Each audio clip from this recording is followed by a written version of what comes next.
Samsung is showing the world how it wants to do an AI smartphone with the Galaxy S24 and S24 Plus, offering a bag full of new and enhanced tools to users alongside some small but welcome screen and battery upgrades.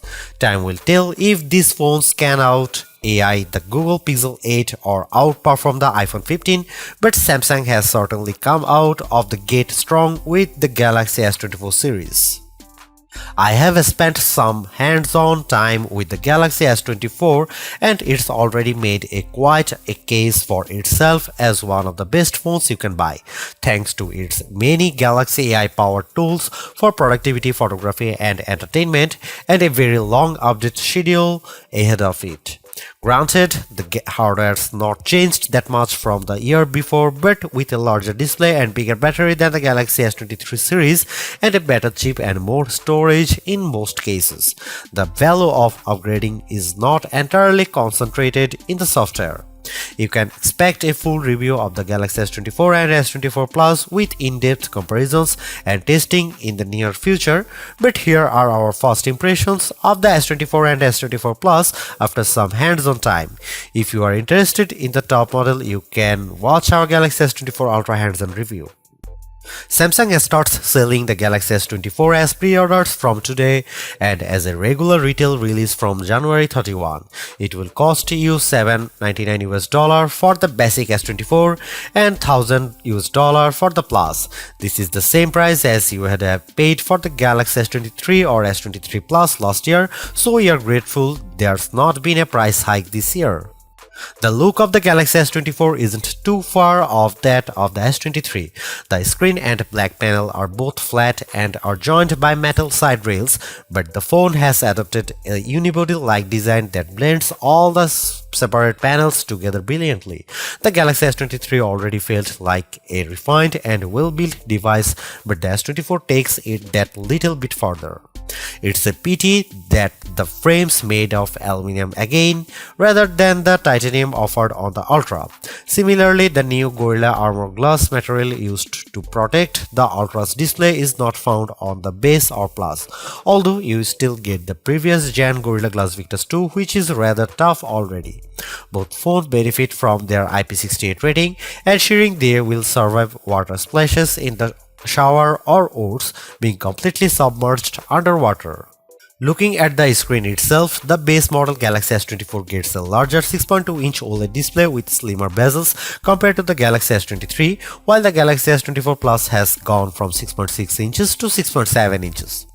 The phones feel no larger than before but offer more display space, a rather excellent combination that ever so increases their screen to body ratios, and the screen's brightness, which Samsung rates for up to 2600 nits, was plenty high enough to be visible under the harsh lighting of Samsung's demo zone. Both models also get an upgrade to a full 1 to 120Hz adaptive refresh rate, which was an Ultra model exclusive. The S24 Plus also gets a QHD Plus display, allowing it to offer more detail on its larger panel. Last thing to mention is the color selection. There's 4 choices by default for both the Galaxy S24 and S24 Plus, with cobalt violet being my personal favorite for its rich purple tone.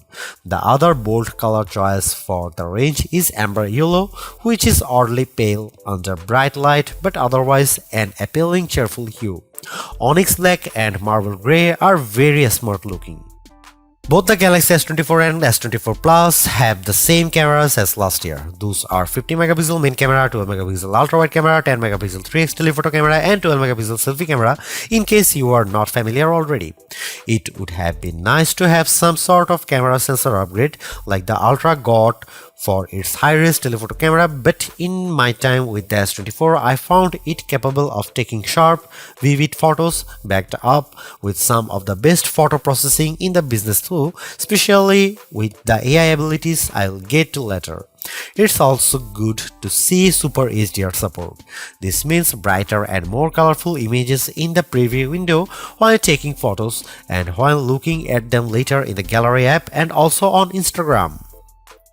How the matches up to the Galaxy S23 or rival phones like the Google Pixel 8 series or iPhone 15 series remains to be seen, but we will be testing thoroughly to see if the Galaxy S24 deserves a spot on our best camera phone guide. The Galaxy S24 and S24 Plus use similar hardware in a lot of places, but several welcome upgrades and the Galaxy AI package have likely given them enough to challenge the Google Pixel 8 series when it comes to AI features and the iPhone 15 series for photography smarts and raw computing power. How much you will appreciate these phones seems to rely a lot on how much mileage you will get from the AI features. Between the camera, notes, translation and transcription option, you should hopefully find at least one you are interested in, leaving the main decision then if you want the extra value offered by the cheaper base Galaxy S24 or the additional size, battery capacity and charging speed of the Galaxy S24 Plus. Be sure to check back soon for our full reviews of the Galaxy S24 and S24 Plus, but as it stands now, these phones seems like big upgrades from the Galaxy S23, even if the bulk of the changes can't be seen from the exterior.